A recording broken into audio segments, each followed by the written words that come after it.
নাই, শুধুমাত্র আমার নবীর কথা, আমার কোরআনের কথা বিশ্বাস করে আরামের ঘুমকে হারাম করে যেভাবে তারা কাঁদতেছে, সাক্ষী থেকে যাও ফেরেশতারা, আমার রহমতের দরিয়ায় জোশ মেরেছে, আমার ওই ক্রন্দনরত বান্দাগুলিকে আমি আল্লাহ মাফ করে দিলাম।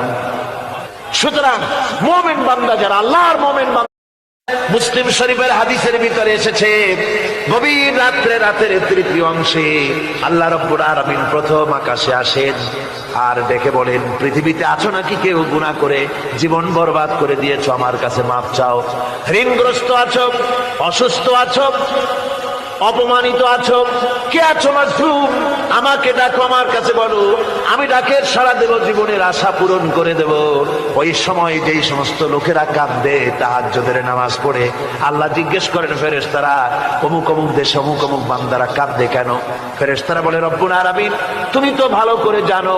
আল্লাহ বলেন, জানি, তবুও তোমাদের মুখে শুনতে চাই। তারা বলে, রব্বুল আলামিন তোমার এই বান্দা গুনাহ করেছে, গুনার জন্য মাফ চায়, জাহান্নাম থেকে বাঁচতে চায়। আল্লাহ পাক বলেন, ফেরেশতারা আমার এই বান্দারা আমারে দেখেছে নাকি? বলে দেখে নাই। বলে আমার দোজখ দেখেছে নাকি? বলে না, তাও দেখে নাই। আমার বেহেশত দেখেছে নাকি? বলে না, তাও দেখে নাই। আল্লাহ পাক বলেন, ফেরেশতারা সাক্ষী থাকো, ওরা আমাকে দেখে নাই, আমার বেহেশত দোজখ কিছুই দেখে নাই, শুধুমাত্র আমার নবীর কথা, আমার কোরআনের কথা বিশ্বাস করে আরামের ঘুমকে হারাম করে যেভাবে তারা কাঁদতেছে, সাক্ষী থেকে যাও ফেরেশতারা, আমার রহমতের দরিয়ায় জোশ মেরেছে, আমার ওই ক্রন্দনরত বান্দাগুলিকে আমি আল্লাহ মাফ করে দিলাম।